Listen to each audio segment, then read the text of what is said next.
Thank you, everybody, for your patience, and welcome back to RPG Limit Break.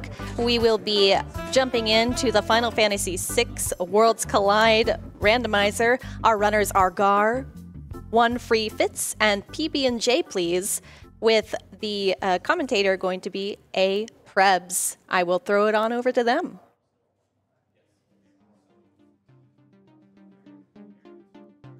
Hello, everybody out there watching RPG Limit Break. Thanks for stopping by and watching. This is going to be Final Fantasy VI Worlds Collide. If you've never heard of it or never seen Worlds Collide, what it is an open world randomizer for Final Fantasy VI. We've hacked into the game and allow players to start the game with 3 random characters. Each character has checks associated with them that typically relate to story beats from the vanilla game that relate to that character. And their goal is to try to go through, complete these checks, and at the end of each check, they have the potential of being rewarded with an Esper, another character, another playable character, or a high-tier item of some sort. That could be armor, weapons, or relics that are high tier, considered high tier. And they go through, and the goal for these 3 runners in particular for today's event, is going to be 6 characters and 9. That unlocks final Kefka, the final Kefka boss fight for the runners, and then whoever is able to defeat Final Kefka first is going to be our winner for today. So you're being able to look through the screens here. You can see showing off some of these objectives, right? Recruit the 6 characters and find 9 Espers. The way that we've done this is we make it open world. At the start of the game, your starting characters spawn in on the airship and the Blackjack, and you can fly anywhere you want to in the world. The entire world map is open to you, and you can swap freely between the world of balance and the world of ruin.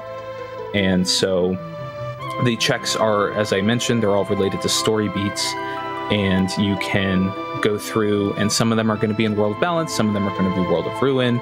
Depends on the characters you have, and there's a couple other nuances there, but this is what we have for you. So whenever the runners are ready, we can get this started.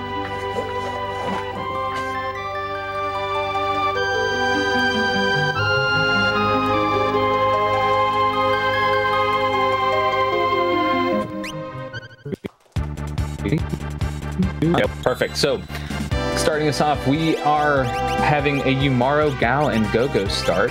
And our runners are, some of them are opting to go for the name change right away. Others are looking at their characters and what they have. So there's a quick peek at the skills that they have available to them. Alongside the randomized characters that you get and the equipment that you find and all of that, you also have randomized stats for your characters, as well as randomized skill sets. So Gaahl, typically with leap and rage, doesn't necessarily have that this time around. Instead, it looked like he had lore, and I didn't quite see what the other abilities were. We will see as they continue to get into battle. But yeah, we're gonna go into the run here. As our runners are going through, they're going to go into checks based on the characters that they have. 2 of them in particular are heading over to the Opera House in order to just show off the Opera House scene for you guys as well. Classic scene. What you'll hear through these Opera House, please opting to go for a more traditional route here. Actually, nope, heading right over to the Opera House as well. So this is going to be a good time if you want, if there are any other donations coming in or anything else that the host would love to share. Love to hear from you.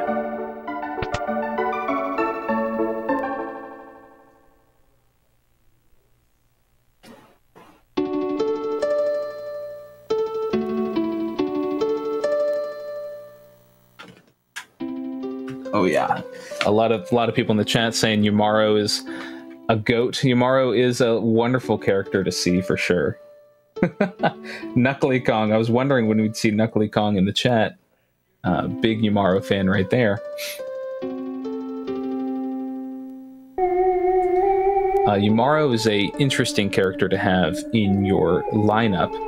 Umaro only has one check available. However, Umaro is kind of like your Berserk character. They will always be able to attack, and they have mean physical attacks, as well. I happen to find relics that enhance his abilities, the Blizzard Orb and the Rage Ring. He can throw the character. He can throw one of your other characters, as well as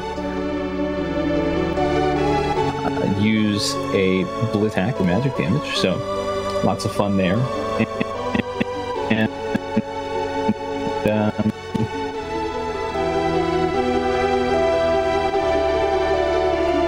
powerful for our characters here.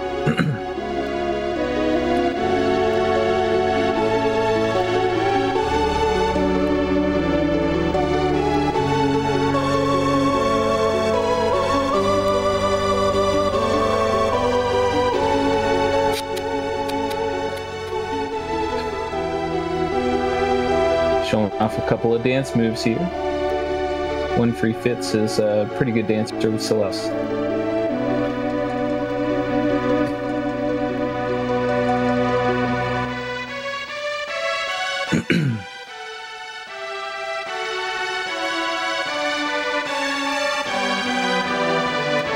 And gonna see the famous part of the opera here as she throws those flowers off the side.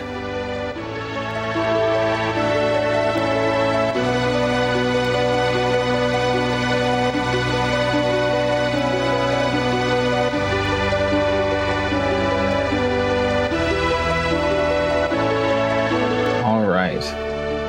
And as these opera scenes come to a close, we'll finally be able to get into the meat of the randomizer itself.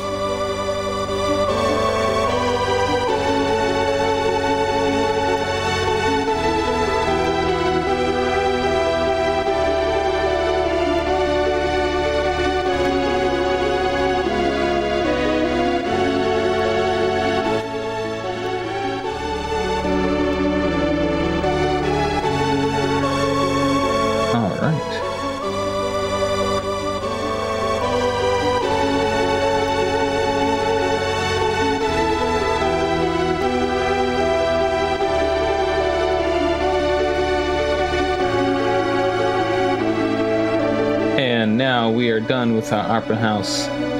Gaahr and Fitz finishing up. And now you'll see what the meat of the randomizer is. For the first about 10 minutes now, you're going to see a lot of looting.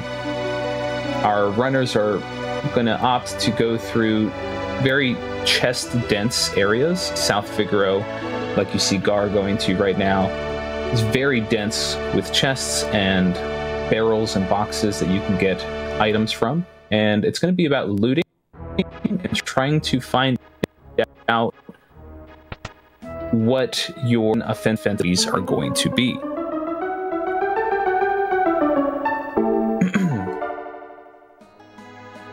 onefreefitz showing a different area, going over to Returner's Hideout. You'll see they're just going to check through everything they can. They're also going to check the shops. Shops are also going to be randomized.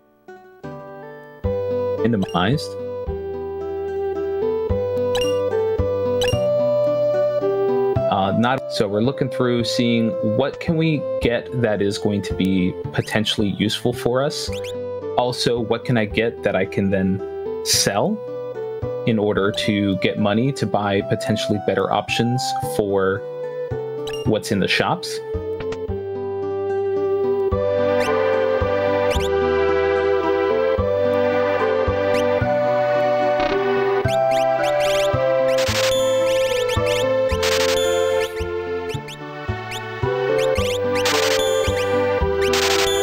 And moving on, Fitz continues to move through definitely doing some looting here. This is going to be the main thing we're going to watch for the first about 10 minutes or so.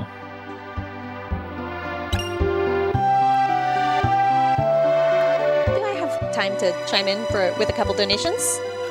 Of course. Yes, I'd love that. Perfect. I've got $50 from Quistacular. A little birdie told me that Gaahr was the people's champ. So let's go Team Waffle House. We've got $250 from BD Jelly P. That evil banana smuggler.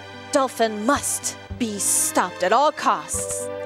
We have $100 from Anonymous that just says, Go Gaahr. We also have $100 from Physics Shebang. Greetings from the World Collide community. It is amazing to see some of our top dog runners showing off this amazing randomizer for an even more amazing charity. Fitz and PB&J, I hope you dig deep and find that dog in you. Gaahr, I can only hope that Waffle House cheeseburger doesn't mess up your stomach and throw you off your game. Best of luck to everyone, and you better not take that Yeti off your team. Love the Yeti. Embrace the Yeti.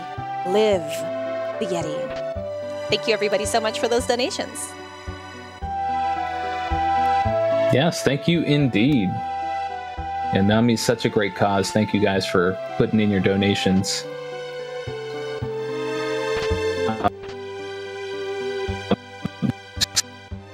Still looking through here to see power levels for the items that they find.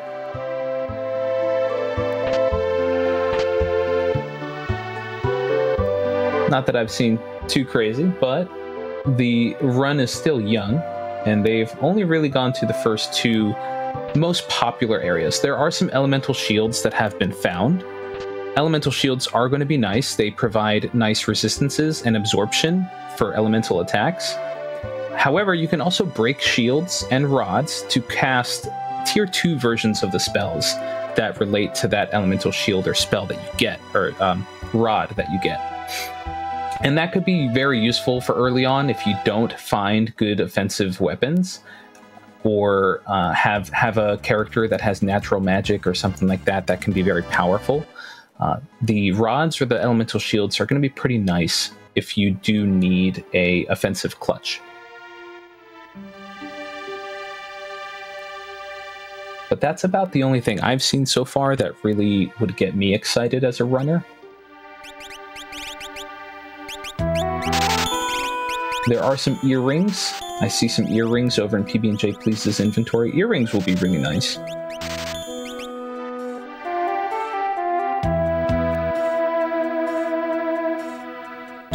And I see a question in the chat about how do they get Gaahr's in this. Gaahr's rages, he will learn them as you defeat enemies in random encounters or in fixed encounters like that. However, you have to have a character that will have the rage ability. So it is not guaranteed that Gaahr will have the rage ability in Worlds Collide. It is randomized.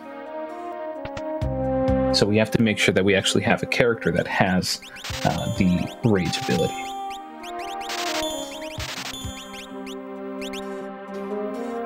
All right. But as I mentioned, we're going to be seeing a lot of looting here. So if there's any other donations, or if you want to give another little shout out about Nami and what they do, we could definitely do that.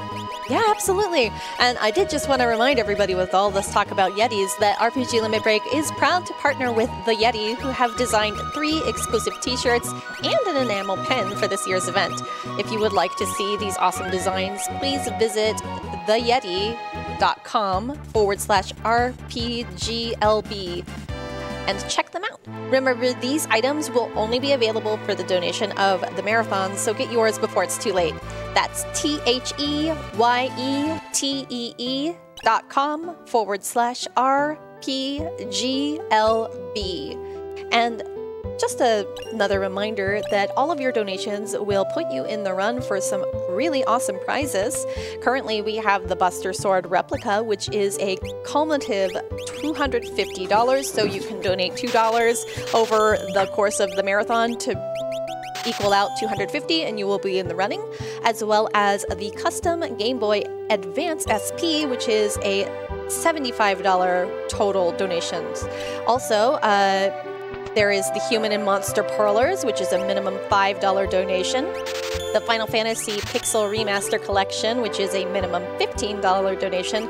And the Esper and Robot Parlors, a minimum of $5 donations. And those 3 prizes are available until the end of Final Fantasy Legend 2. So if you are interested in that, you can put your donations towards any of our bid wars or incentives that are coming up for our next runs. Thank you very much for that. Yeah, those are great incentives. Definitely get your donations in. And now we see our runners actually going through and completing some more of their checks. Gaahr going through, you saw he actually was on the Veldt. onefreefitz is now on the Veldt as well. And where you would typically find Gaahr on the Veldt after defeating some random enemies, and he would show up and say he's hungry. If you feed a dried meat to whatever NPC pops up, that is how you get your reward. They get an Esper, and onefreefitz now has, looks like 2 Espers, Ramu and Alexander. So onefreefitz being rewarded there. Gaahr showing off the trench, going through the trench there.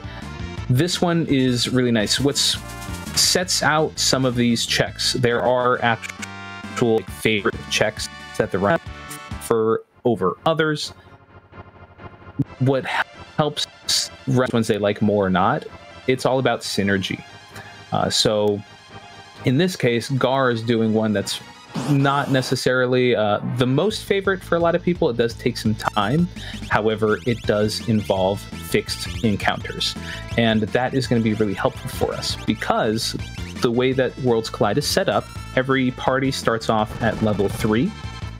And you can turn off, we give each party 3 Moogle Charms to equip to your characters in order to eliminate random encounters so that we can go as fast as possible.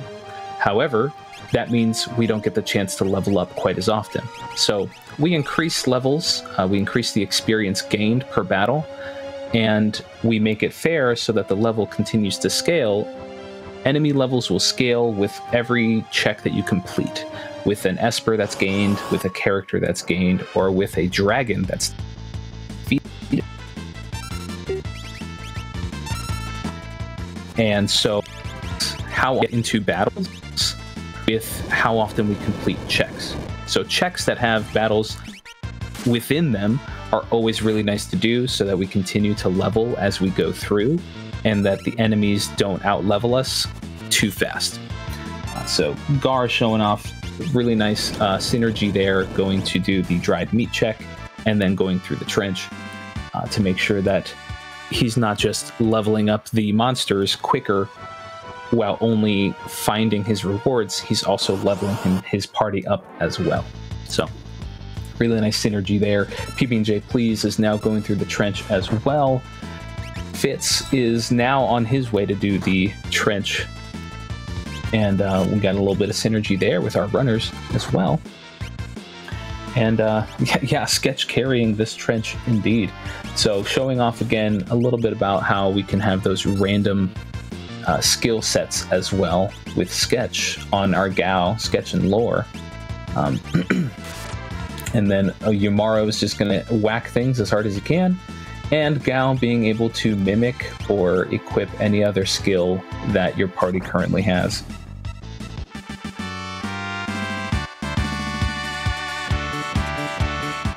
Now, what's nice about Worlds Collide, and really Final Fantasy VI itself, what most people don't really know, a nice fun little trivia fact, is fixed encounters. Typically in RPGs, when you run into a fixed encounter, you can't run away. However, there are many fixed encounters in Final Fantasy VI you can, in fact, run away from. So pbnjplz showing off a use of them to get out of a pretty tough battle there against the Pug, aka the Tonberry.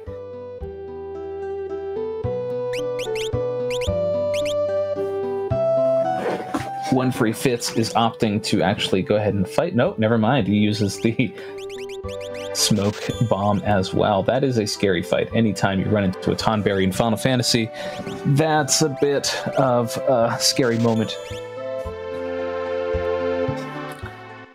And Gaahr finishing through, getting his reward, and being able to exit and move on to show off another one. Now, for Gao, I believe we've done all of Gao's checks. Let me double check here where Gaar's heading to. Oh, Gaahr found Realm. So now some more checks are open. This was a bit of a, I'd say, a linear start for our runners, as Gao is the only one with multiple checks that were available to him. Yumaro and Gogo both only have one check that is available to them. So Gao gave them the most options, and it looks like they all went through to do just that. Gaahr moving on to Esper Mountain here, where the 3 statues are, which is one of Realm's checks, and he's actually able to peek ahead of time before he defeats this boss fight to see that Cyan is going to be his reward. You could see Cyan running around the map there, where Realm typically would show up in the normal game. So that is what we call a peekable check. We're able to see what the reward will be ahead of time. And definitely seems like a nice option for Gaahr here. Cyan also has some great checks available to him, including one 3 reward check. Pretty long, but it offers 3 rewards, so it's always a nice one to do. And now enough MP on the lore to be able to cast what looked like not Grand Train, yeah, I believe. So intense lore right there. Really nice one to have. Good offensive capabilities there.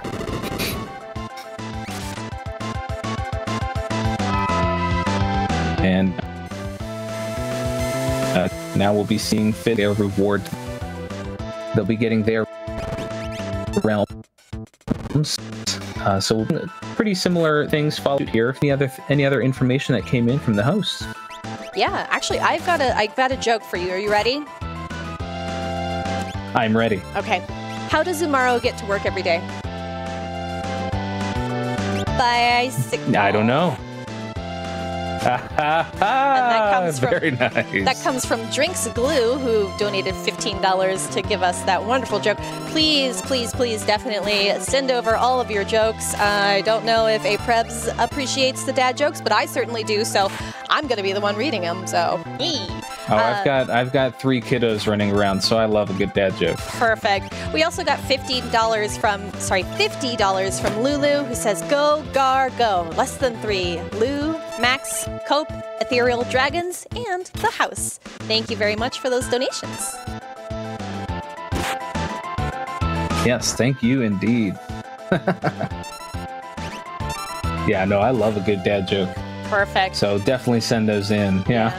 And you can put those dad jokes towards any of our upcoming bids here. We've got Name the Hero for the Final Fantasy Legend, Choose the Hero's Class for Final Fantasy Legend 2, Name the Hero for Final Fantasy Legend 2, and a couple for Romancing Saga, I apologize, one for Romancing Saga 2 Remaster, where you can choose the final character, the final Empress or the final Emperor. All right. We did see, we had a dono earlier that said, "Don't you dare take the Yeti out of your team," but Gaahr is just swapping out the Yeti with no hesitation for the new Cyan. You do have a max of 4 characters you can use at one time, so Gaahr opting to have somebody he can actually control what they do, plus the fact that they do have nice skills available to them. So Cyan taking the spot for Gaahr there. pbnjplz is showing off another one of Realm's checks. Instead of doing the Esper Mountain, is opting to go to Owzer's Mansion. This one is technically a peekable check. He will be able to see what his reward will be, however, not until right before he fights the boss at the end of the check.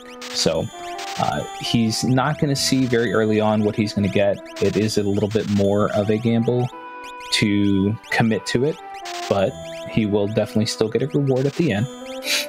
onefreefitz is finishing up the same Esper Mountain check. And Gaahr moving things through, looking at some more stores here, opting to see what other options there might be for him. And naming his Cyan Taboo, just to make sure we stick with the incentives there. Love it. Alzur's Mansion, not quite a long check, and there are actually potentials to get some more loot. So it's not a bad option to go through at all for pbnjplz. It's not as quick of a peek at what his reward will be. But he's actually making quick work of it. He's almost to the end, avoiding one of those random battles. But Cyan actually providing a Celeste for Gaahr. Cyan has a very quick check with his Doma Siege. You can actually get your character right away before even getting into the boss battle. And he's opting to put her into the squad immediately as well. Celeste and Realm being characters that naturally in the vanilla game have more magic power. And even with random stats put on these characters, they still tend to also still have high magic power. So having them on is going to be pretty good. Yeah, Gaahr is definitely in a character landslide here. And there's actually a good reason for that. The way that Worlds Collide is designed is we say it's deeper rather than it is wider, meaning every character you get, if one there checks to provide another new character. So in this instance, Gao's Trench check gave them Realm. They went to do one of Realm's checks, which gave them Cyan. They went to do one of Cyan's checks, and it gave them Celeste. Right? So that is, it's kind of the way that it is designed. They still got pretty lucky to get character after character after character like that. But it is now provides Gaahr with lots of options to go through to then get his Espers that he's going to need. He only needs one more character.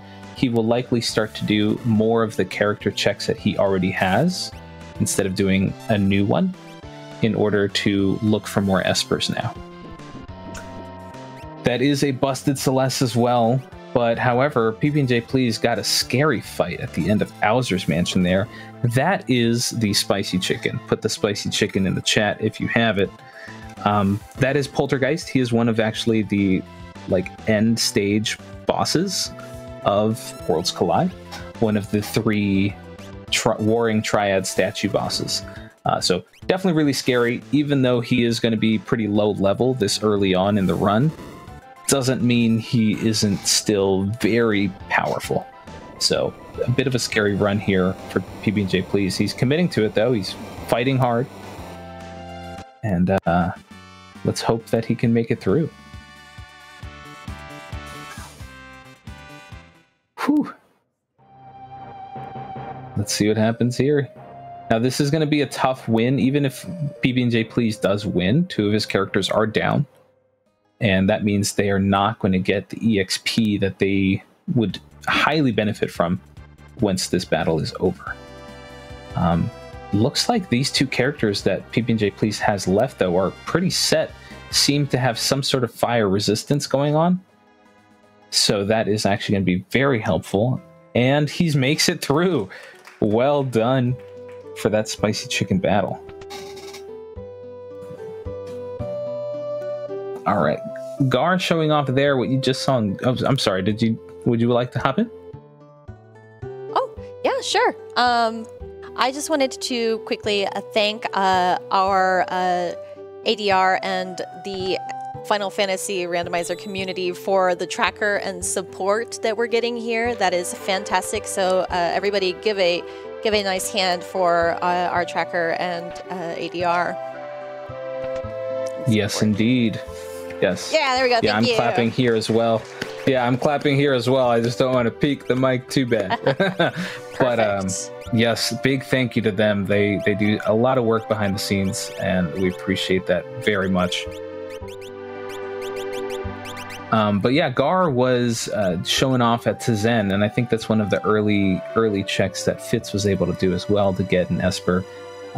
There is a town, Tizen, in which you can find he looks like a bandit. He's got the sprite of a bandit hanging around the trees, and you can buy something off of him. There is a chance that what he has to offer is an Esper, And you can actually check in both the World of Ruin and the World of Balance to see which one of them has the cheaper option. They will sell it for different prices, and you can buy that Esper from them. So Gaahr doing that is something we refer to as like a non-gated check, meaning you could do that with any character and there's no boss fight associated with it. So he's able to go and do that and get an extra Esper as well, since he is swimming in characters, already having the 6 that he needs. Definitely opting to go through to do more Esper-loaded checks or ones that guarantee Espers. So Fitz is going as well to the Magitech Factory, which is where Gaahr is currently. That one is a check of Celestes, also has 3 rewards. Like I mentioned, Cyan has one. And 3 boss battles, or I think actually, but there are 3 rewards that you can get. And 2 of them are guaranteed to be either character or Esper. So it eliminates the chance for an item, and therefore ups the chances that you might get an Esper or a character. So nice option there to go to when you're looking for an Esper, just to eliminate that chance that it might be what we call a dead check, which is just one of the high tier items. So Gaahr and onefreefitz going through there. pbnjplz heading up to Nourish in the World of Ruin to possibly do the Yeti check, as well as fighting a dragon here.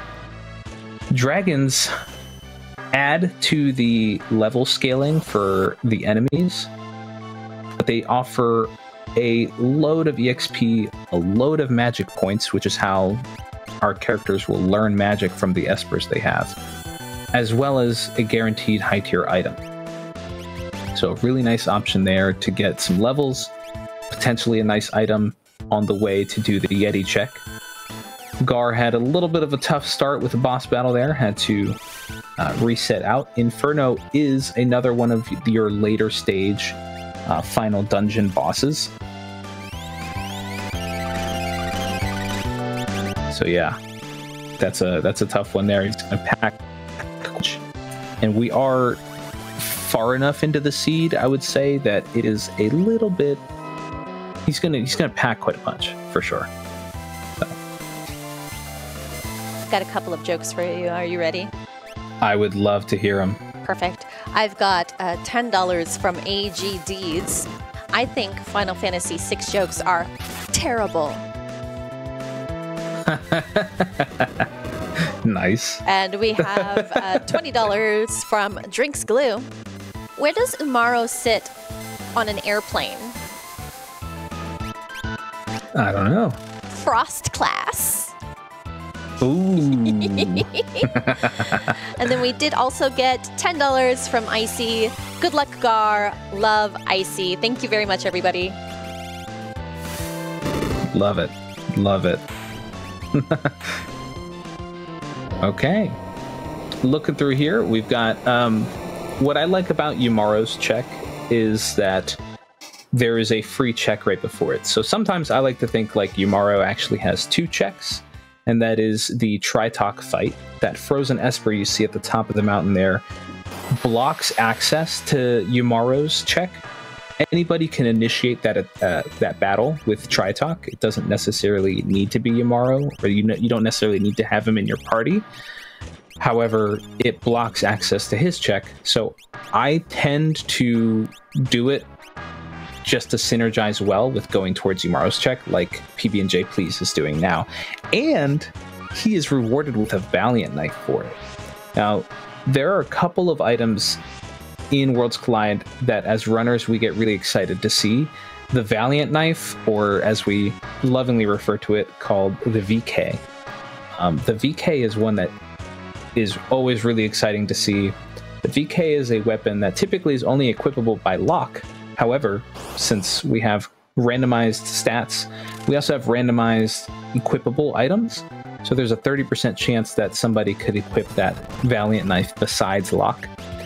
And if there is somebody who can, the Valiant Knife is wonderful. The higher HP your character has, and as they get hurt, the difference between their max HP and their current HP is what is the damage that the Valiant Knife does.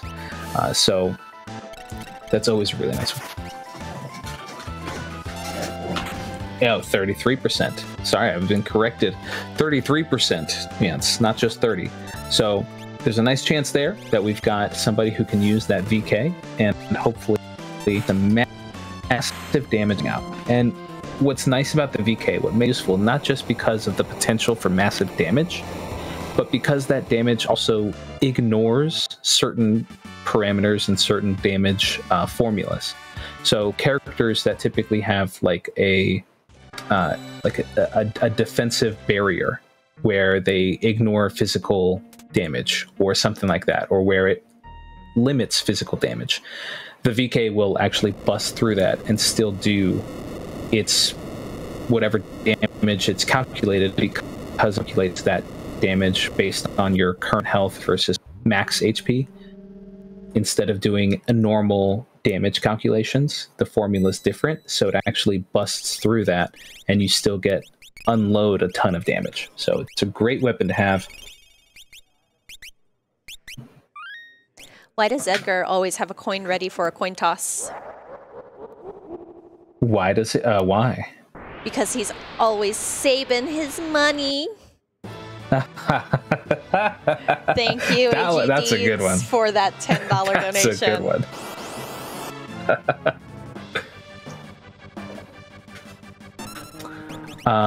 Yeah, that's true. I didn't quite see. I was too excited about that joke. I didn't quite see what the Yeta reward was. But I'm sure someone in chat will let us know. But finishing up here, onefreefitz is actually now pulling just ahead of Gaahr here in the Magitech factory, already on the train ride. And Gaahr finishing up the battle here with the Flame Eater. And it looks like, according to chat, Bismarck was the reward for the Yeti check. Nice little Esper there for PB&J, who seems to have a little bit more of an even rewards here. He's got 4 characters, 4 Espers now. Onefreefitz looking to be the one who's sort of in the lead the most, with 6 characters, 4 Espers, I believe. And then Gaahr with the 6 characters.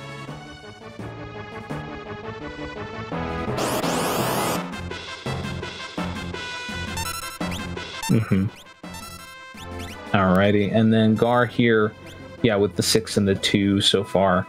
But it looks pretty good, close so far.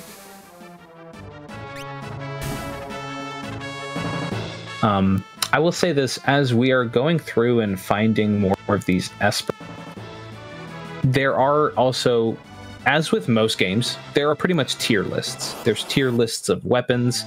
I mentioned VK is one of the ones that is sort of near the top of that list. There are also tier lists for Espers.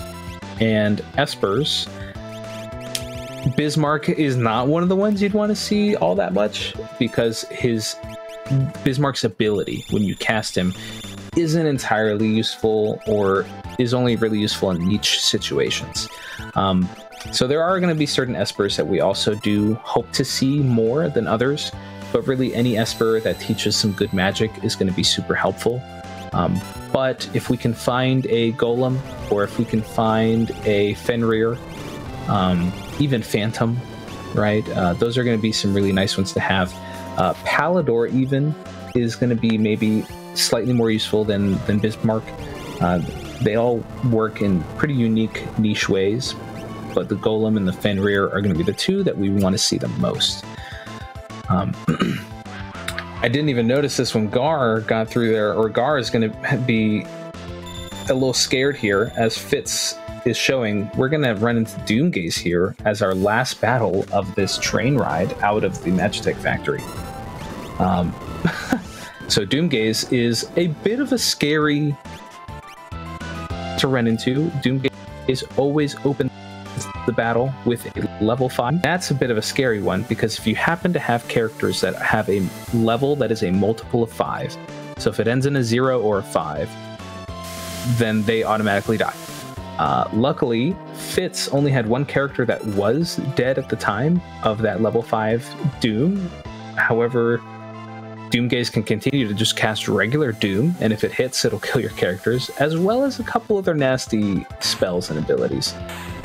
But Fitz just scraping by here with Waffle House, dealing out the last bit of damage there with the Grand Train. And able to make it through to get the last reward for this check. However, we do get a full heal upon receiving this check, but where there is going to be one more boss fight as we're teleported onto the airship here. Much less scary boss fight than that Doom train, so lucky there. And definitely Fitz has a good party that is equipped to deal with this this boss battle. So nice, got out of there and was able to make it through. And we're happy to see that there. Now let's see if Gaahr is able to handle the Doomgaze the same way. I haven't seen his levels lately. Let's just hope that he doesn't have any 0s or 5s. pbnjplz is now making his way to do that Esper mountain check and will be rewarded with Cyan here. And if he goes through the same route, he'll get his characters pretty quickly as well.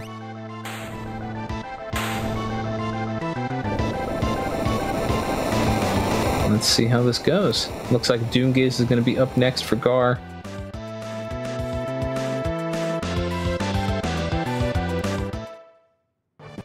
I see the slight of there.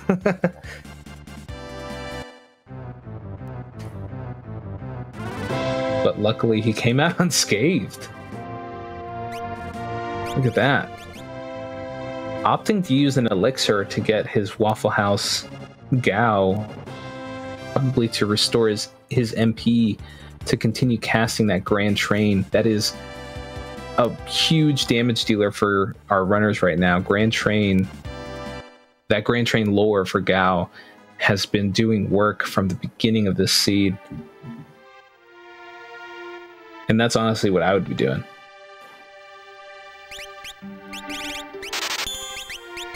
And are there any other dad jokes out there? There certainly are. I was waiting. We got 25 points from Izala. All of these people submitting Final Fantasy VI jokes should be locked up. Nice. Perfect. Thank you. Please keep sending us the dad jokes. It seems like the live audience doesn't like them, but we love them over here. So definitely, please keep sending us your jokes and donating towards a good cause. We love to see it. Thank you so much.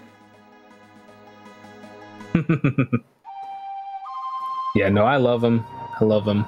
Thank you guys for sending those in. Looks like Fitz is going to go through Narsh here, and will likely do the dragon as well before heading over to do Tritalk and Yumaro's cave. And I think, did I just see, let's see here. Yeah, it looks like all of our runners opting to take the Yeti out of their team, unfortunately. Not the Yeti! Yeah, not the Yeti. No, the Yeti is a great character to have. However, having agency over what your character does, when they attack, what attack they use, is really important, especially as we get into these late game. But I agree. I think all runners should be invalidated for taking the Yeti out of the party. All right, but let's see here. Looks like we're moving through here. I'm interested to see if Gaahr will also end up doing the Yeti check as well. As I mentioned earlier, it's the thing that would make most sense if he is hoping to load up on Espers. Since it is one of his starting characters, it is more likely that it's going to provide him with an Esper as opposed to a character, since he's already found so many characters. So interesting, he's going to do that as well and follow suit there.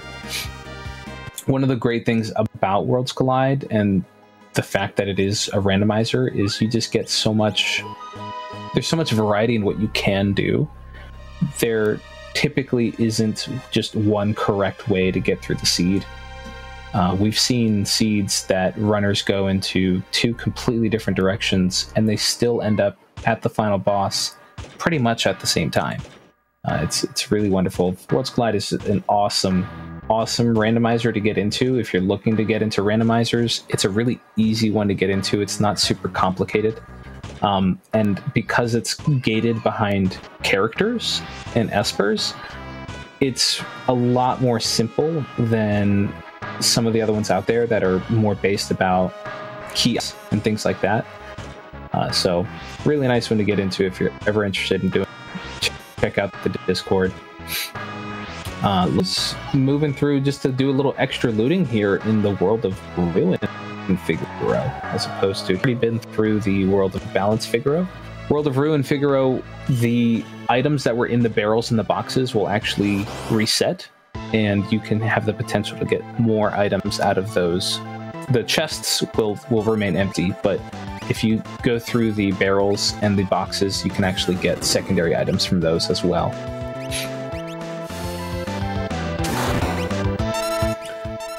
All right. Are there any other donos that came in that maybe don't have dad jokes, just to spare our poor audience over there? Never. Actually, I did want to tell everybody a little bit about NAMI. The National Alliance on Mental Illness's current work is informed by more than 40 years of inspiring conversation, support, and action that ultimately strengthens the fabric of communities and promotes opportunities to thrive for anyone touched by mental illness. NAMI draws on their past accomplishments, the wisdom of lived experience, and current scientific understanding of mental health to help those suffering. So I just wanted to help everybody understand how NAMI is not only working, but also using your wonderful donations in order to help people with mental illness. I do have $10 from Jet Faxi. These dad jokes make me want to suplex a train. Well, I hope you have a train nearby because I have $25 from Kefka. Do you know why I hate technology? Printers always get a run out of me. Perfect. Thank you so much for those donations. Perfect. Yeah. Nice. Yeah, that's wonderful. Gaahr here showing off the check that I alluded to much earlier in the run. This is Cyan's check. This is Cyan's dream, or AKA it's more of a nightmare. And this one also has 3 rewards, and therefore same thing. 2 of these rewards are guaranteed to be either characters or espers, eliminating that chance that it could be a dead check. And we do get some nice rewards here that we're looking for Gaahr, which is espers. He has the characters he needs. He does get one right there as well with Siren. And he'll also be able to check really easily right now. He won't be able to really do anything about it unless if he wants to keep Siren, he's going to have to keep going through. But he's about to look, and you see the soldier jumping across the train there.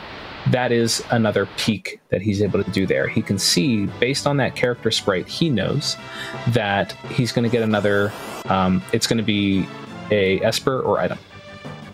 And since it's not a character, well, no, I believe that one, it's the second one. That one is, he knows it's going to be an Esper now, because it was not a character sprite.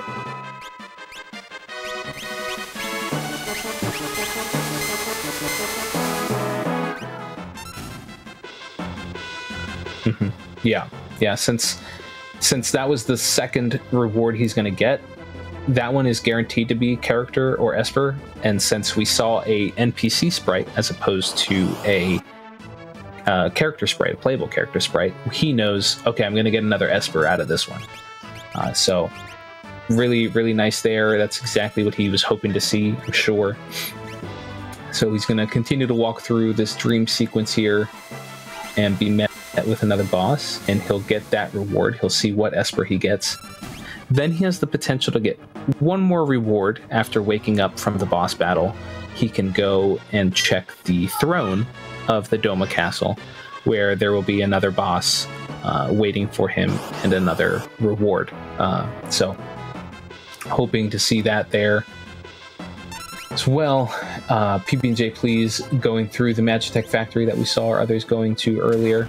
So pbnjplz has been doing a pretty good job of actually kind of like reversing the order, going to do a couple other things first and then following suit. So we're able to see a little bit of other stuff that can happen in this seed, which is nice that we're not seeing all the same stuff. But here we are, Gaahr running into that second character. This is another statue boss, another Warring Triad statue boss. So pretty scary. This is much later in the run now. This Doom is going to have... Yeah, he's doomed. Hopefully not. Hopefully he's not doomed and he'll make it out of this with all 4 characters intact. But yeah, these are... The other thing about it, though, as scary as it is to run into them in this moment, there's also that little bit of relief that means you're getting this boss out of the way and they won't be waiting for you in the final dungeon. So because the bosses are randomized, I didn't really mention that. You've been seeing all these bosses randomly appearing throughout all these checks. The bosses are randomized as well. So now that we know Doom and Poltergeist are out of the way, although I don't think Gaahr has fought Poltergeist. It was only pbnjplz who fought Poltergeist, and Fitz is about to fight Poltergeist at the end of Bowser's Mansion here. But Gaahr has not been to the mansion yet. But we know, the audience knows, that Doom and Poltergeist are out of the way, and they're not going to be at the final dungeon, which is really nice to get them out of the way. And he's able to make it through with a pretty healthy team. So nicely done there, and he knows he's going to get an Esper for this. Let's see who he's rewarded with. Stray. Okay, cool. Stray, not necessarily the most game-breaking of Espers. However, it is another Esper to tack onto his tally, and he's one step closer to getting to that final dungeon. And the last check, it does have the potential to be an item, and that is technically a dead check since it is an item. However, it was an experience egg, which is one of the relics that we are always really happy to see. It is 49 minutes into the run, but it still will increase the experience one of your characters gets, and if he has somebody who he's hoping will get a bunch of levels, then he's going to put it right on Celeste right there. And that's going to be really useful for her. As she continues to level up, she'll have increases to her magic stats. And with Magitech on her skill list, and the fact that he completed Magitech Factory, he's got lots of options for her with that Magitech, which uses the MP, or the magic power stat, to calculate its damage. So the higher her magic is, it's just going to create really nice damage for her. So he's got great options here with Gaahr, aka Waffle House, using Grand Train, and then with Celeste being able to use high-powered Magitech beams. It's going to be really nice for her. So, and Fitz going through his Poltergeist battle. If you've got those spicy chickens, throw them out there. I know I'm going to throw mine up there. Spicy chickens. And I got spicy chickens. I got a spicy $5 from Drumbordus, who says, "Hey Kay, what do you say? You can tell these 3 are speedrunners because one of their starter characters was named Go Go." What is Locke's favorite? I like that. What is Locke's favorite video game? Surgeon Simulator. I'll rip your lungs out. Oh, and the correct answer to where does Umaro sit on the plane is wherever Umaro darn well wants to. Donation goes to Kay's Choice. Thank you very much. I went ahead and put that too. There's a in Baten Katos 3, or sorry, Baten Katos Kaito. Oh my, I can't words today. Baten Kaitos 3, there is an incentive called Get the Shampoo Bottle. I don't know what that is, but that's my choice because it sounds funny. That sounds interesting, yeah. Alrighty. But speaking of where my donation is going, we do have a few other incentives. We do have a super boss fight that is at $410 out of 1,000 for Chained Echoes, as well as get the final boss at 200% speed for Batten Kaitos 1, which is at $39 out of 250. So lots of things for you to still put your donations towards. Oh yeah, for sure. For sure. onefreefitz showing off another option that our runners have. The auction house. There is an auction house in Final Fantasy VI you can go to, and if you have the money, you can receive the potential to get an Esper. So onefreefitz getting unlucky there with the first draw, and is going to reset out of the town to get back in and try again. The potential to grab an Esper from the auction house, it's usually shows up, and if you don't have, let's see, glowing stones still available, right? So once you see the guy at the beginning say glowing stones are available, that's how you know there is an Esper up for auction. However, when you see a chest pop out like that, you know that it's not going to be a Esper. But Fitz might end up, looks like he's going to maybe reset out. He did buy the first one, which was just a soft, which helps cure petrification. But that means he got it out of the running and was hoping that maybe this next one would be the Esper. So he's going to reset out, and maybe he's just going to leave. I think he's maybe just going to go try his luck elsewhere. Alrighty, Gaahr getting his Bismarck from the Yeti Cave. And pbnjplz heading through the dream sequence. And let's see if pbnjplz and get the experience egg. That one is skippable. You don't have to go get that third reward. It's usually really easy to, though. Most people don't skip it. But, you know, maybe Race Brain will take over. We'll see what happens there. Fitz is now opting finally to do Go-Go's check. We have not seen anybody doing Go-Go yet. And I also find it appropriate that he takes Go-Go to do the Go-Go check. We take off our Moogle Charm. We hope to get into a battle and find the Zone Eater there. And we wait to get eaten up. And then once we are eaten by the Zone Eater, we are in the check space. We have to walk through the cave here, cross a couple of bridges here. However, if we do get caught, well, that was close. If we get caught by one of these walking green guys, they will knock us down to the floor below, just like that. Oh, that was just a little unlucky there. Luckily, he can grab these chests while he's here. And then he can go back and try again. These guys can slow down a run quite significantly. Sometimes they are not very nice in their patterns. Especially this guy on the long middle bridge. If he tends to hang out on the left side, you're pretty much blocked until he gets all the way past you on the right. And pbnjplz making quick work of that Doom over there. Definitely feels pretty confident in his party right now. Got to be careful here for Fitz going through this next section of the Zone Eater cave. If he gets smushed by that ceiling, it is an immediate game over. So, got to be careful there. Gaahr moving through here, and let's see, he's gonna fight these bugs.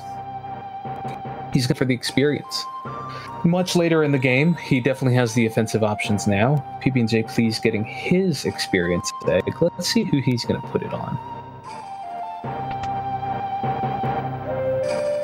I wonder.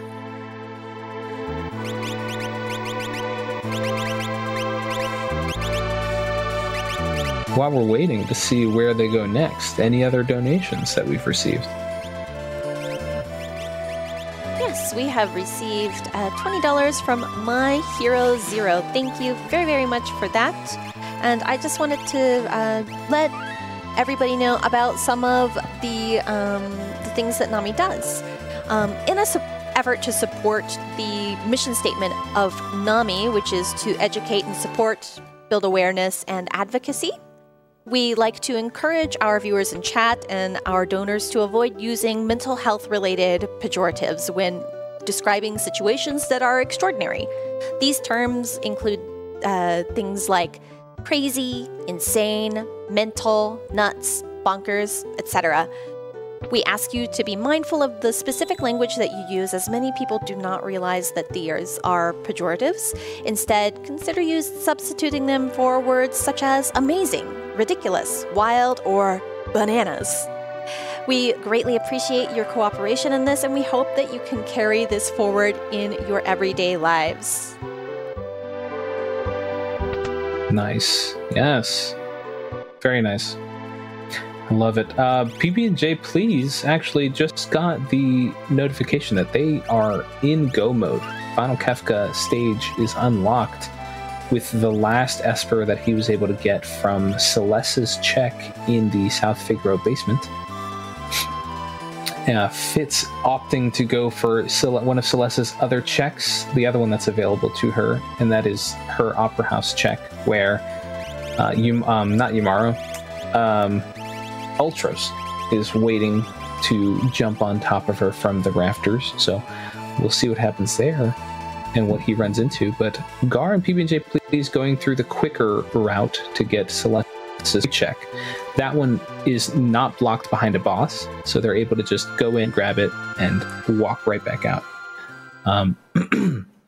pbnjplz heading straight into the tower, though, and we'll see the final dungeon. Celeste is being joined by the Yeti himself for PB&J. We've got Gaahl with Gogo. Nice little synergy there. Gaahl having that massively powerful Grand Train, and Gogo being able to mimic that, hopefully. And then Cyan and Realm with a nice option there as well. This is a pretty good setup for PB&J. I think he's feeling pretty confident going into this.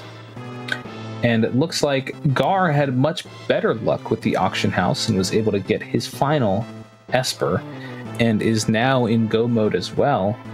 onefreefitz will likely be pretty close to go mode after this Opera House check, but is going to be slowed down by having to go through these battles here. Showing off the mechanic of the fact that you can actually run away from these fights, these rats on the rafters.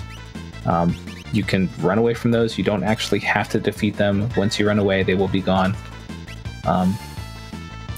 Nice little battle here as we fight Leader at our first boss check here in the Final Kefka dungeon.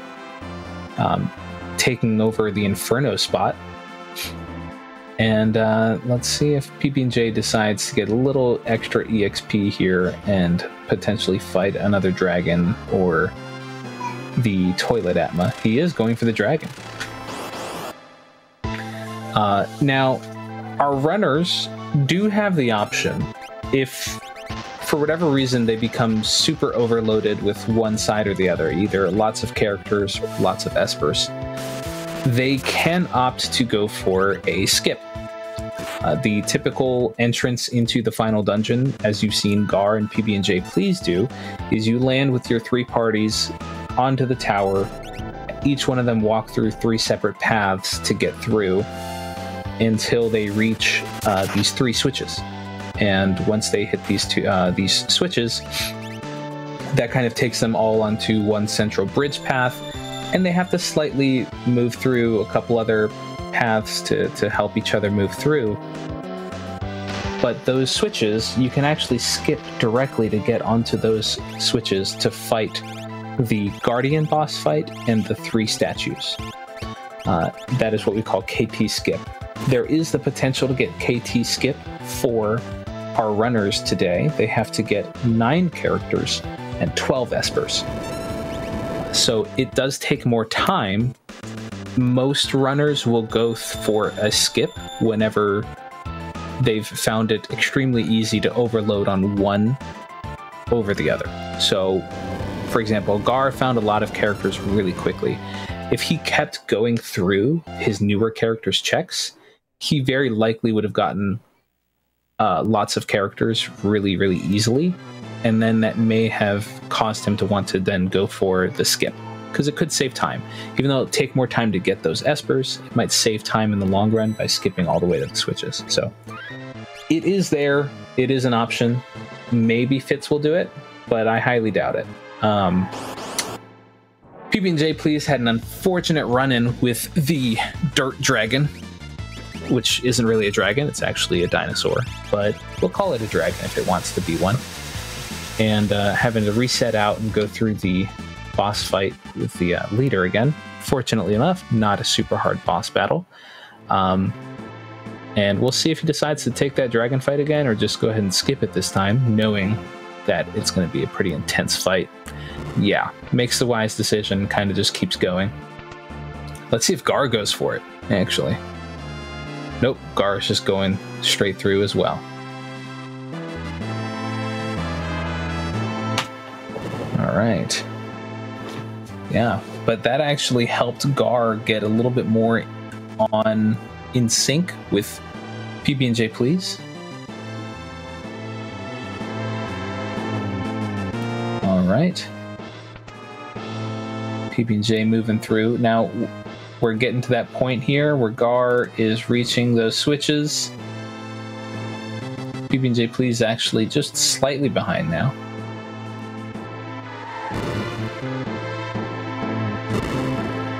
And is opting to skip that dragon as well. Definitely realized that maybe they don't have the time to go through all this yet.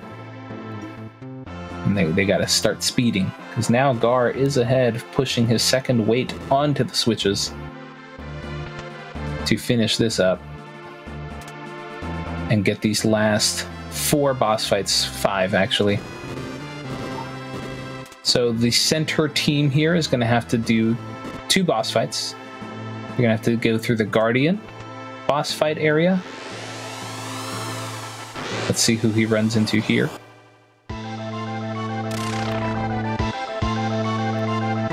We got a Chadornook. Good old Chad. Chad can be potentially annoying. The main annoyance with Chadornook is the fact that she has 2 forms that she switches between. She's got her painting form and her demon form, and we only really want to do damage to her during her demon form. She will counter if we attack her in her painting form. So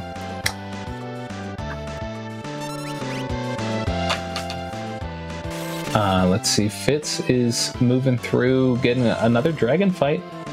Yeah, I guess Fitz is feeling like they want to do a little bit more preparation for the final boss, getting a couple more levels here.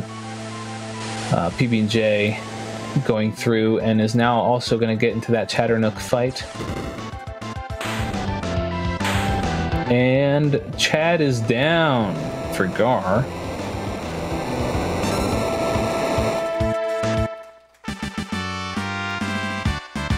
All right. Luckily enough, able to get through it pretty quickly, not having to cycle.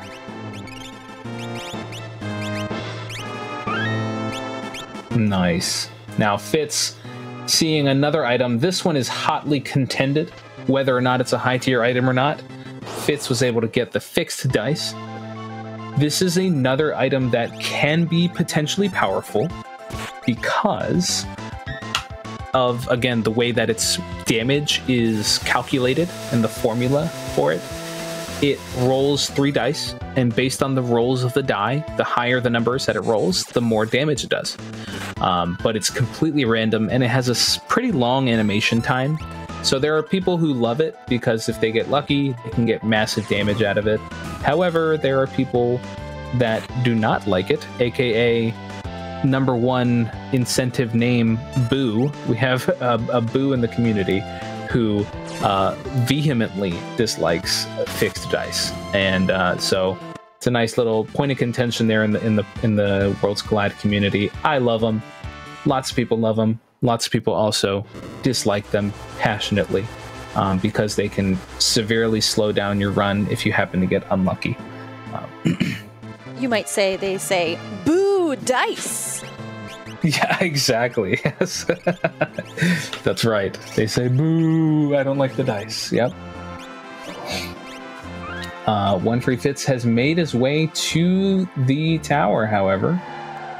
Happy to see that, as Gaahr is moving through really, really fast and is landing on his first switch. Now, how did he go through? He already defeated one of the statue bosses. Just made it through super quickly. I didn't even realize.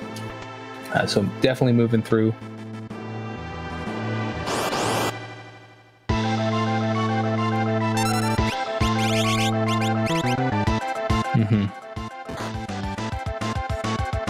Let's see.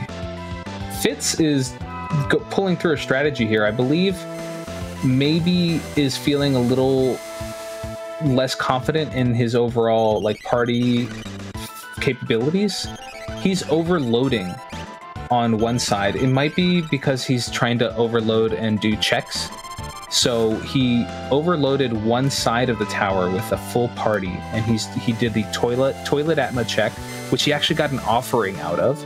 Offering can be very nice if he happened to get that fixed dice. I'm not sure if he did. But offering and fixed, sorry, not fixed dice. He did get fixed dice. I'm wondering if he got the Valiant Knife. If he did get Valiant Knife, offering and Valiant Knife is a massive power combo that you could have. That one would be really nice to have. But I think he might be actually trying to fight through as many of these boss fights to get to 22 checks. That Kefka, that tower skip I was talking about earlier, I believe we also have it set for number of checks. And based on the number of checks he has done, yep, he unlocked KT skip.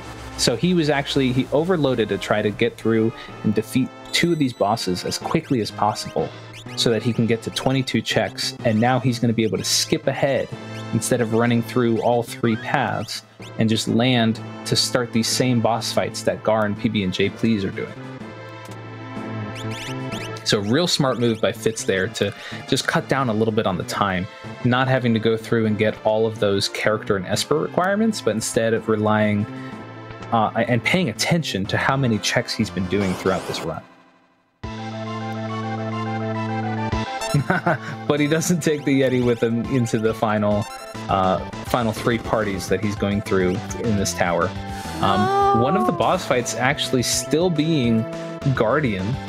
So Guardian we saw is where Chatternook was, but just kind of swapping out and picking a different spot on the tower to try to block the party from Final Kefka.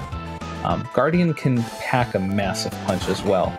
He is an endgame boss, just swapping where he's located here. That's going to be a tough one, but I think Realm will be able to handle it. She is a powerhouse right now. Yes, as our community member, the Schwantz, would usually say, it's French vanilla Guardian. Not quite vanilla, a little bit of a twist. French vanilla Guardian. Yep. That's a pretty good little run there for Gaahr and pbnjplz, both fighting Guardian now at the same time. Oh, and it's that shrapnel that deals massive damage, taking out Go-Go in one hit there. Gaahr is able to take out Guardian. pbnjplz's Gaahr doing quadruple 9s to the Guardian with that Bolt 3 should also be finished pretty quickly. Yep, there it is right there. And Fitz already through one of the boss fights as well. So depending on how this final fight goes for Gaahr and pbnjplz, Fitz is not really out for the count yet. Fitz can catch up pretty easily with these boss fights, depending on how well prepared his party is for each one. I think Gaahr and Go-Go will be able to handle Chatternook pretty well. And let's see what happens. But both Gaahr and pbnjplz stepping on the switches pretty much at the same time. Almost at the same exact time. Landing on that 3rd switch. This is pretty close. I love it. This is a very, very close race.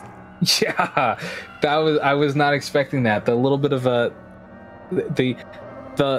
final boss really, besides Final Kefka, we have the final boss. A little bit of menuing here at the end to make sure everybody, the 4 that these 2 runners want to have fighting the tiers of Final Kefka that little bit of menuing, just syncing them up that little bit more, and almost identical times here going into the final tower or final boss fight. Really, really nice.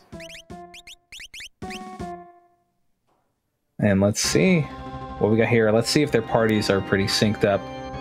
Cyan, Celeste, Gaahr, and Realm. Yeah. Now, it's interesting to note here, though, the order at which they put their party in. A nice little fun fact for this boss fight is whoever you put in spot 4 of that list, where you choose your party going into this boss fight, they will always be the one to act first. So, Gaahr opting to have Gaahr go first there, and pbnjplz opting for Realm. Just kind of shows where they've decided to put their hopes into their magic output. Those are both, I believe Gaahr started off this seed with pretty high magic damage, and Realm, of course, being what we so affectionately call her in the Worlds Collide community, the murder child that she is, with high magic power. So showing off there, but this is some intense tier 1 that's happening. Tier 1, Final Kefka is split into 4 tiers. Tier 1 has 3 sections to it. It's got the long arm that's closest to the screen. It's got the short arm in the fist in the back of the screen, and it's got the head. The head will counter whenever it is defeated with a Quake attack, which is a Earth Elemental attack.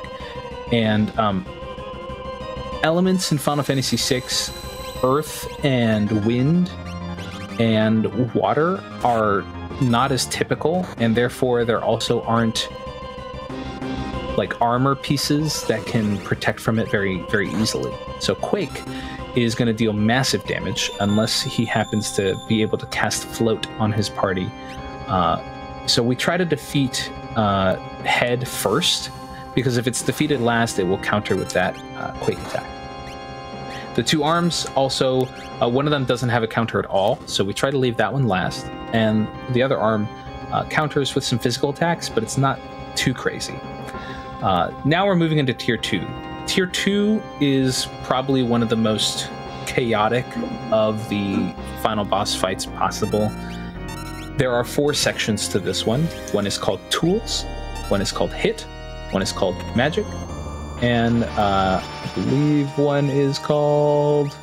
I forget what the last one is called, but they each attack with a... Yeah, Tiger. Tiger's the last one. Tiger's the last one. So, and they each attack with a certain set of attacks. Hit, very aptly named, will physically hit you. Magic will cast magic to hurt you. Tools will use tool attacks, such as tools that Edgar uses, as well as like tech missile and shrapnel and other things like that. And then we've got Tiger, who will use a lot of abilities. So things like zombie, stone, and slow, blind, things like that. Now, there are ways to get around this. We see Raiden being used here, and there are sections of Final Kefka, both in Tier 1 and in Tier 2, that are susceptible to being instantly killed, whether that's by using X Zone or using a cleave attack like Raiden has, or Odin has as Esper's. You saw the party being frozen there. That's magic casting a magic that will freeze your party members. Luckily, really smart, casting fire on his own party to help thaw them out. Really nicely done there. If you happen to have silence, dispel, or if you can silence magic, that will actually kind of take them out of the run, and they won't be able to do anything. Once they're defeated, they will always counter with a dispel. Even if they're muted, they will still dispel your entire party. We want to take Tiger out as soon as you can, if you can, because you want to avoid some of those nasty debuffs, especially Zombie. It's such a horrible one to get. And then Hit will always counterattack after it's defeated with, aptly named, 10 hits. and that is just going to be 10 physical attacks randomly targeting your entire party. So this is where the Espers come into play. If you happen to have Phantom and you cast the Vanish status on your party, you can use that to avoid the 10 hits, because physical attacks will automatically miss party members that are vanished. If you have Golem will block damage for the max HP of whoever, I believe, casts it. So if you have somebody with a lot of HP, they'll block all the way up to that amount of damage. We see the dispels going off here right now as magic is defeated. And that's a tier 2 down for pbnjplz with still a pretty good, healthy looking team. Moving on to tier 3. Tier 3 has 2 sections. You've got Girl, that's the female head that's looking over the sleeping image of the man. And that we call him Sleep. So Sleep, we want to take him down, but first we need to take out Girl, because Girl will heal or revive Sleep. However, Girl is hard to take down sometimes because she absorbs all elemental damage. So we need to physically attack her or cast non-elemental magics. Once you get her out of the way, you can start attacking Sleep and try to get him down as fast as possible. He can still cast some nasty spells like that Condemned. Really unfortunate to see that come out. Hopefully pbnjplz can take before it gets done. And then once Sleep is counter attack with a big scary attack. And we'll see it at the end here. We're seeing actually, yep, there we go. Phantom come out as well. Phantom is going to help us here avoid Calmness. Once tier 3 is done, they're going to counterattack with Calmness, which actually is a physical based attack.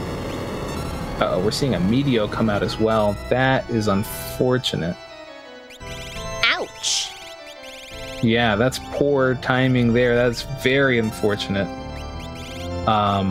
So Phantom being able to cast that Vanish status on the party is very helpful to avoid Calmness, because it will actually make the physical attribute of Calmness miss. However, it does guarantee that you get hit by magic attacks.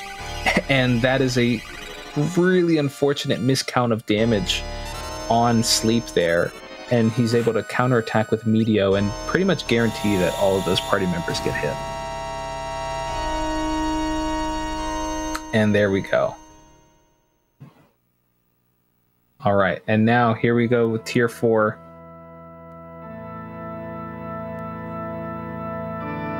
The final Kefka himself. You see the Calmness coming through on Gaahr's side. It did hit one of his characters. Unfortunately, that character will be out for tier 4 here. Fighting Kefka.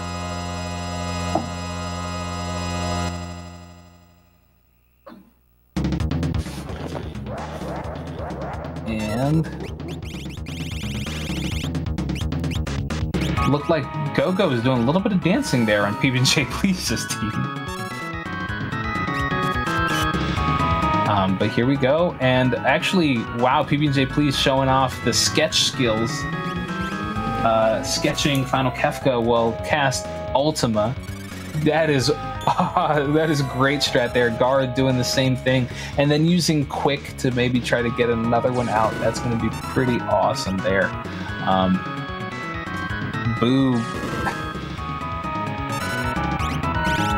Yeah, that is a great strat right there to try to get out massive damage with the sketching the Ultima.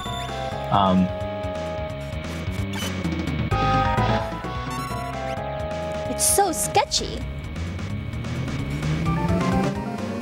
Yeah, so sketchy. I love it. Yeah. Now we do have some really nasty counterattacks from Final Kefka. We saw Havoc Wing right there, unfortunately taking out Gaahr, aka the Sketcher.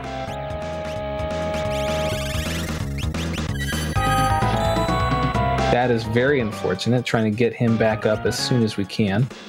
And then using the tech missile from Celeste, still doing a decent amount of damage.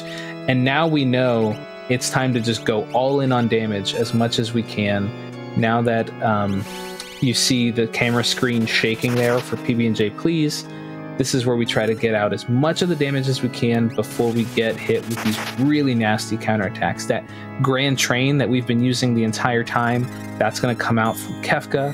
We want to avoid that. More Havoc Wings. We're just trying to get out as much damage as we can right now, and hopefully we see the flashing screen and the crack pow soon. Yeah, we could say that it's getting sketchy up in here. Yes! There we go. pbnjplz. Crack pow. First one to finish for our runners here. GG. GG's in the chat for pbnjplz. Gaahr is not far behind. I think we might see the crack pow coming out soon as well. Maybe after this sketch we'll see the counterattack starting.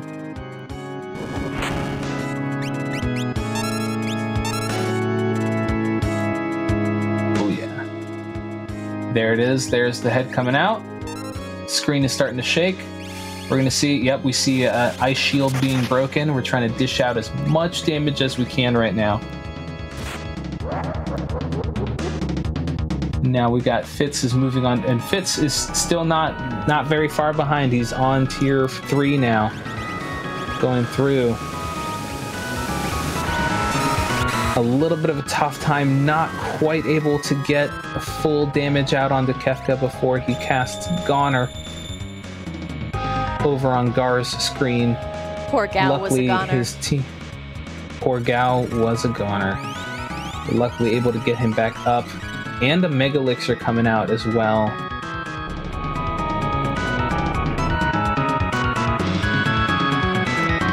Oh, nice lucky miss there on that attack, and now we're able to get another sketch out. And there's another Ice Shield to be broken.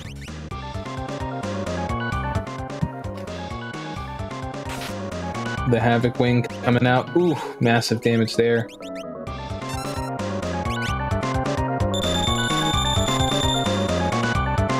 And Gaahr actually doing a little bit of waiting here, doing a little bit of menu waiting here, menu tricking here to look for this line again and get the shaking screen again. The shaking screen, the reason we deal out as much damage as we can during the shaking screen section is because Kefka will not counterattack until that Gaahr is like done charging and he casts Gaahr. So actually waiting here to use the sketch and actually start to dish out all this damage again is the smarter play, and it works out. Crack pow. Gaahr is done as well. Congrats and GG to Gaahr. Let's bring our attentions back over to Free Fitz now. One Free Fitz finishing up here. Here comes the calmness. It is blocked, or Realm is able to dodge it. Very nice. And moving on to Final Kefka.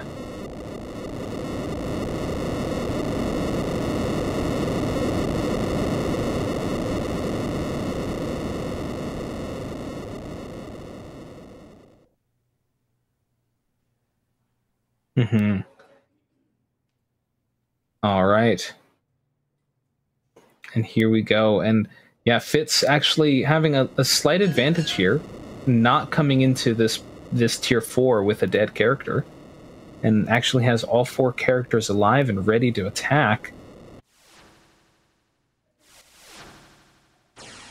Let's see what happens here. Coming through, opting to use Grand Train here instead of sketching.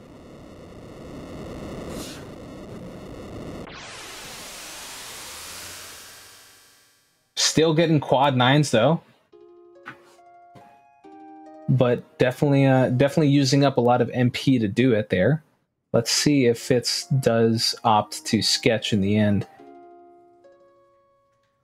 And they've got similar casting times as well, so I don't think that he'd be saving that much time by using Grand Train over sketching. You see a little bit of menuing here to get that ice shield ready to break whenever it's time. Okay, going for the Grand Train again. And also, this might be part of Fitz's strategy to guarantee that he's able to count the damage. If he knows he's going to do quad 9s every time with Grand Train, then it's easier for him to count the HP that he's, the damage that he's doing, and be ready to attack when the screen starts to shake. So now he knows, okay, I've done enough damage here. I've done 10,000, 10,000. Ooh, with the Ultima counter. Very unfortunate. Celeste and... Oh. Wow. 3 characters going down. Go for the sketch, Fitz. Go for the sketch. You don't have the MP. Let's see if some of the sketches got this. Quad 9s on that ice too. I mean, that Gaahr is massively powerful. And actually, they're able to do it. That one shield break is able to finish it off for Fitz. Nice work. Whoo! Very nice done. GG's all around for these runners. Very nicely done. Great work, everybody there. That was wonderful. Yeah, I was sweating there a little bit for Fitz as well, but Fitz showing nice, calm, cool composure.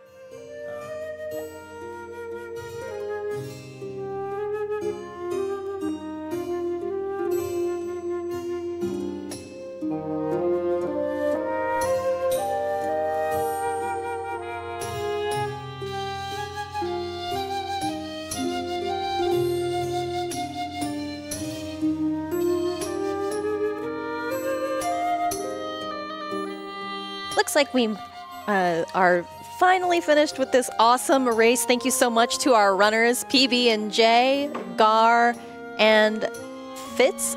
It was a really great run and a really close race. Thank you again.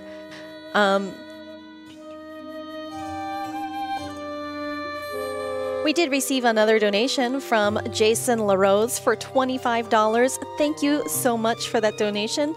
We really appreciate it. You may have noticed us talking about incentives and prizes. That means that via your generous donations, you get to potentially name characters, make our runners complete difficult tasks and difficult or ridiculous tasks, or help pick which story you get to see in certain games. You can also become eligible to win numerous prizes by donated by community members. Remember that 100% of your donations go directly to the National Alliance on Mental Illness. For more information, check the channel bio for a link to the 2024 tracker. And with that, I am going to throw us over for a word from our sponsor.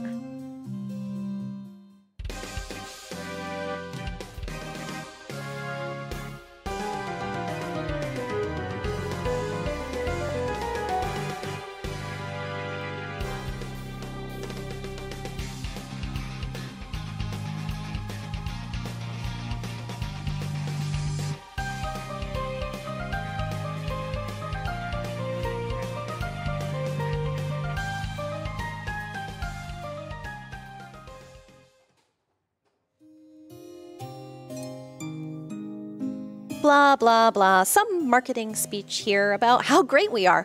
Honestly, who cares? Yes, we publish games, and you should only care for the games. Enjoy our games, wishlist them, and support cool indies. Take a look at Drova, Spindle, Elements Destiny, Chained Echoes, and Crosscode. We're going to take a short break for some ads, and I will be signing off here. I was Keishura. Thank you so much. After the interview, you will be with Mechalink and in good hands. Thank you so much, everyone, and we'll be back soon.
Hello, everybody. This is Mechlink, your new host. We're right now preparing an interview for you. Remember that we have donations closing for the next couple upcoming runs. We have the named hero for Final Fantasy Legend, with Andy at 75 and RB at 60, and King at 10. We have choosing the hero class for Final Fantasy Legend 2 with Mutant at 15, Monster at 10, Robot at 3, and Human at 0. And name the hero for Final Fantasy Legend 2 with Nuke at 75, Dan at 65, and Nami at 5.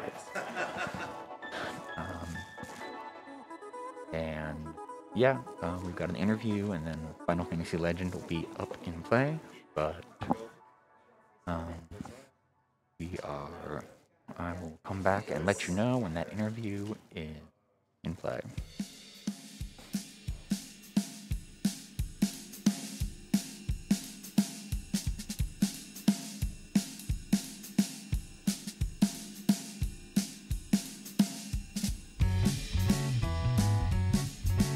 Alright, and that interview is ready for you now, so let me throw it over to them, and you can talk to the runners you just saw on stage. Everybody, and welcome back. My name is Natara, and I have with me our amazing runners from our Final Fantasy VI Worlds Collide randomizer race. Can we just give them a hand for just an amazing showing? So how's everyone feeling after that race? I thought that was an excellent race, and I'm just so happy that I was able to do it live here at RPG Limit Break. Fantastic. How about you both? How you feel about that? Yeah, it was a blast. Yeah, I knew I was going to be racing against the cream of the crop.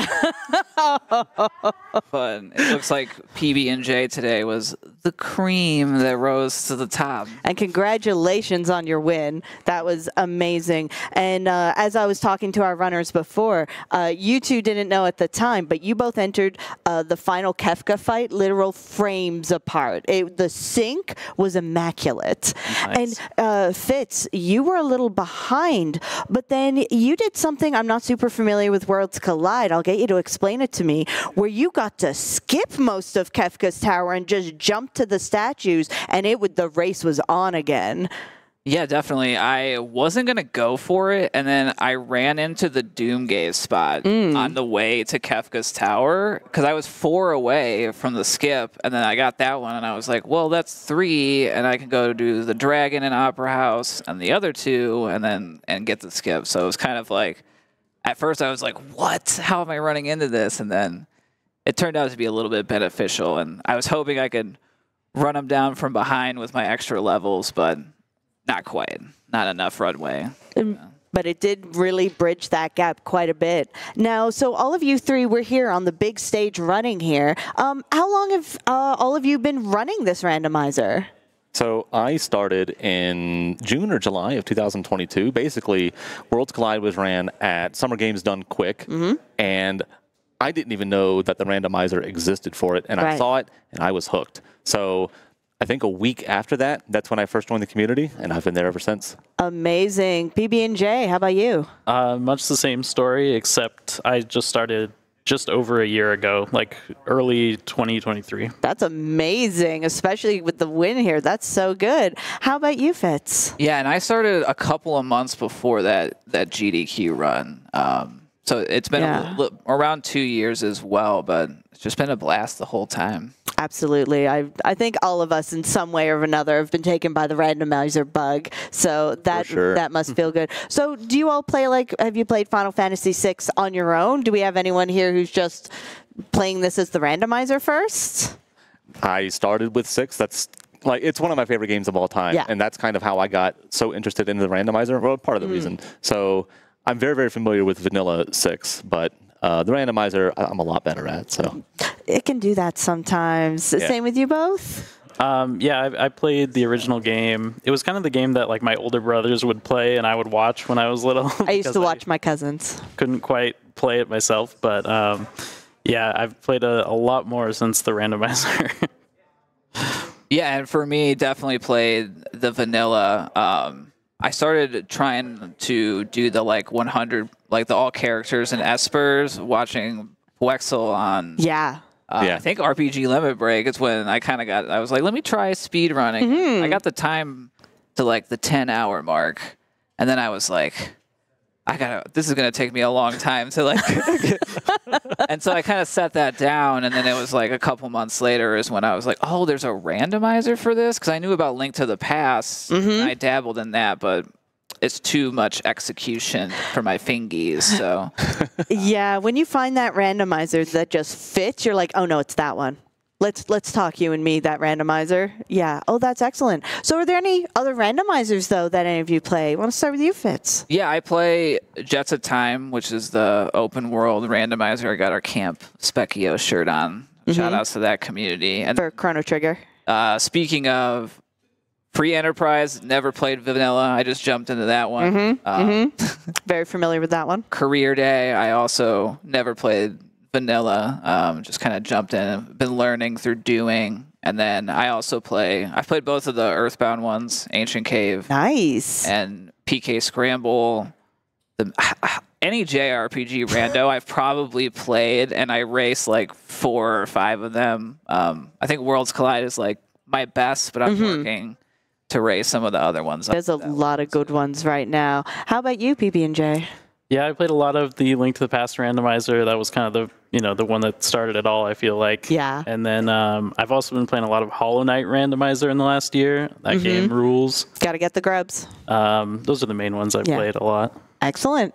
And I actually started with Free Enterprise like a long, long time ago. Love it. Now I'm not good at Free Enterprise. Oh, me either. But but I started with that. I ran like, I don't know, 4 or 5 Mystic Quest rando seeds. Shout out to Hebinks. And there's a lot that I'm interested in. Jets of Time, a big one, but I just haven't started on any of those yet. Amazing. So you three obviously play a lot of Worlds Collide. Do you want to talk a bit about that community? Yeah, sure. So I absolutely love the community. It's so incredibly helpful. One of the things that I think kind of turns off new players is that it can be a little bit daunting to get into it just because there's so much knowledge. So what we actually did was we created a mentor program where high-ranked players can sit down with you one-on-one and talk about, here's how I would go about approaching the seed. Here's monster weaknesses. Here's like what you want to look for when you loot. You really get the basics down, and once you get the basics down, it's a lot easier to really pick up the game. And the mentor program really, really helps with that. So I love the community. Everyone there is so friendly and nice. I'm assuming that we got a fair number of donations from them. So thank you so much. It really means a lot to me. And I'm just so privileged to be a part of the community. Yeah, absolutely. We definitely got some amazing jokes, that's for sure. Oh, gosh. How about you both? Anything about the community you'd really want to talk about or just really brings you to the community? No, I'll just echo what Gaahr said. I mean, everyone is just super nice. It's probably the nicest gaming community I've ever seen or been a part of. So, yeah, definitely if you're on the fence about trying it out, hop into our Discord and someone will help you out. Yeah, where can they find y'all? ff6worldscollide.com. That is the #1 website. You'll find a link to our Discord. We have a link to a wiki, which has a ton of guides for any conceivable situation that you can think of.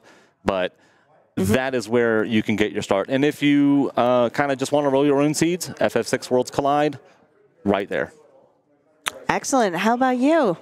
Yeah, I would say for, like the community, like randomizers, trying to like, whether you're going for like the PBs or you're racing, like sometimes we all run into hard times. Where of course. Like, am I getting better? Everyone else is getting better than me faster. And that like our mentor program, the one that we kind of just have the sign-ups for, that's really open to anyone. It's not just for new players. Like I've had Gaahr do a VOD review, of mine where he told me many times, why are you shopping so late? Like, why are you looting so much?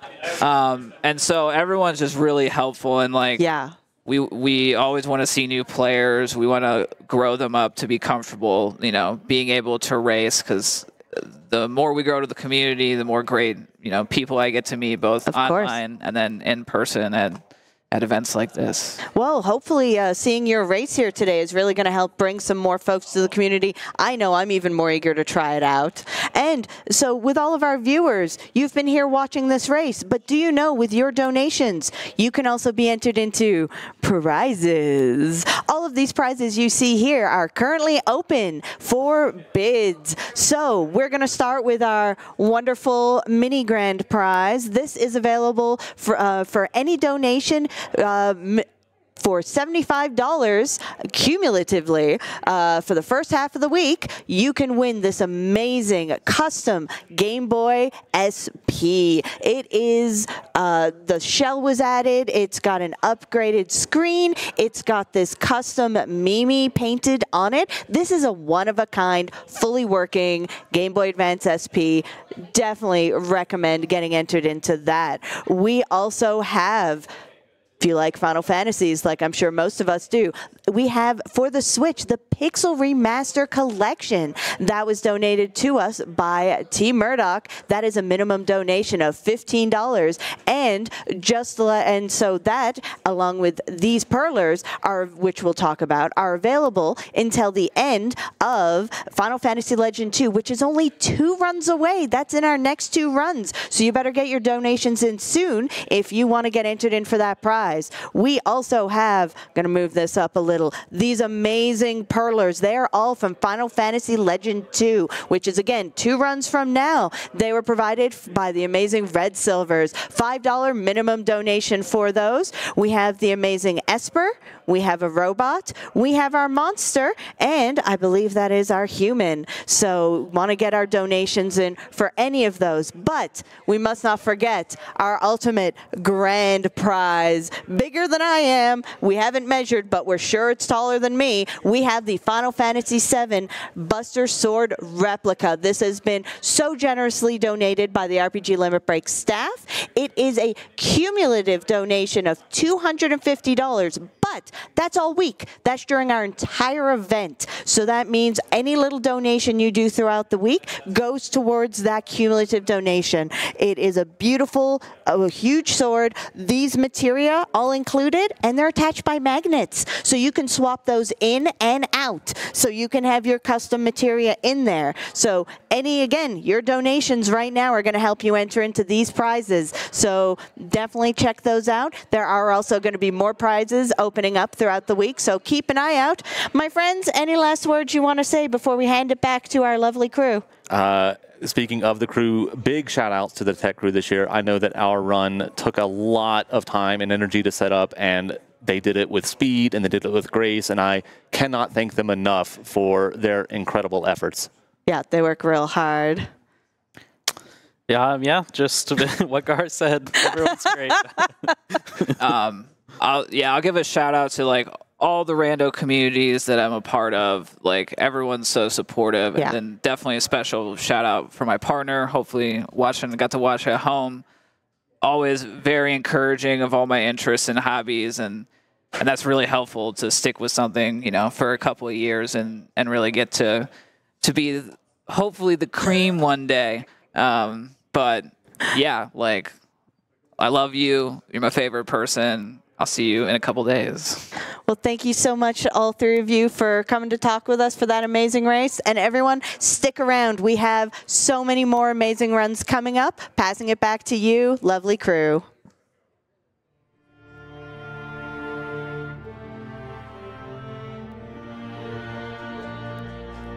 All right, thank you, Natara. This is Mechalink again. You might not have heard me the last time because my audio might have been a little low.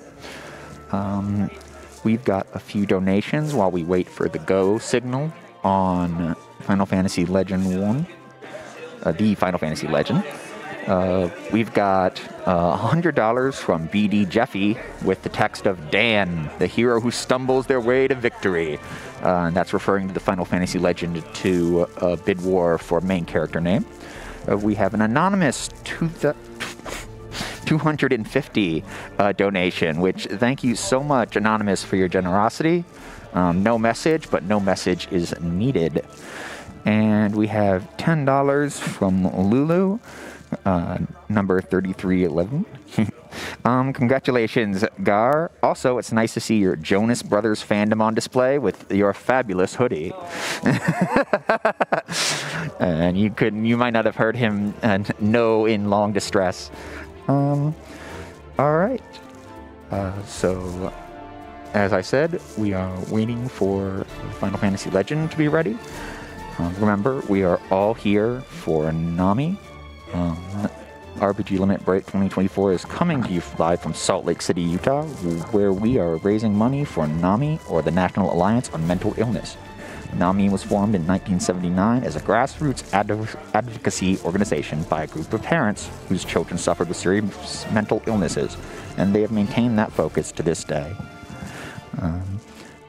Thank you for hitting the NAMI ping in channel on Twitch.